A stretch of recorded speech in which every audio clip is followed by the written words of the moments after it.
"Coach?" Thom said, but no one heard her. Everyone was too busy gearing up for the second half of the game. "Coach?" Thom called a little louder. Coach Pendergrass whirled around, looking at the space above Tom's head in confusion, before spotting her down below. "Oh, no."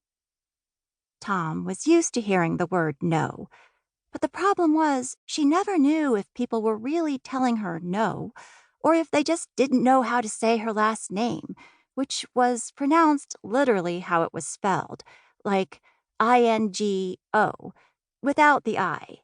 Ngho. So when Coach Pendergrass said no from behind her clipboard, Thom wasn't surprised. She was a nobody, invisible. But Thom wanted to be on the field. She didn't want to go back to the bench of shame and decay, so old and worn that you had to make sure not to let your exposed skin touch it, or you'd get splinters. She wanted to feel the crunch of grass beneath her cleats, run alongside the other girls, know that she was part of something. She wished her mom was there. Ma would have made sure Thom played in the game, but Ma had to work late again. "I want to play," Thom said before one of the other girls could grab Coach's attention. The words squeezed out of her like the last bits of an empty toothpaste tube. "I thought you said earlier that I could play in the second half." "Oh," Coach said, looking at her clipboard. "Right, okay." She turned to Bethany Anderson, whose mouth was all tight and pursed. Bethany didn't look at Thom, though. She never looked at Thom, like she might contract some sickness just from the eye contact. "Anderson, center forward. Jones, grab some water for this play. No, you're on left defense." Tom's stomach did a weird flippy thing. Left defense wasn't even a real position.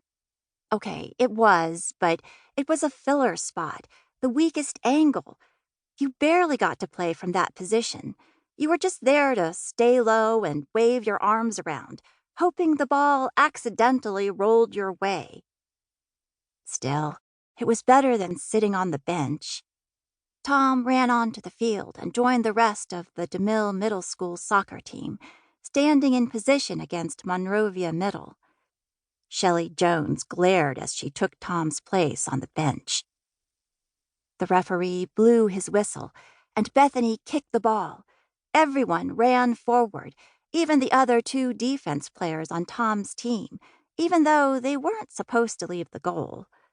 Thom glanced at Coach Pendergrass, but she was too focused on the ball and on DeMille's dynamic trio, Kathy, Bethany, and Sarah, weaving across the field like they were performing a dance routine. Kathy June, Bethany Anderson, and Sarah Maisel were the stars of the team. They always got to play. Granted, the team was pretty small, so there was only one person on the bench at a time. That person was usually Thom. It wasn't that Thom was bad at soccer. She was actually pretty good when she had played for her last school in West City.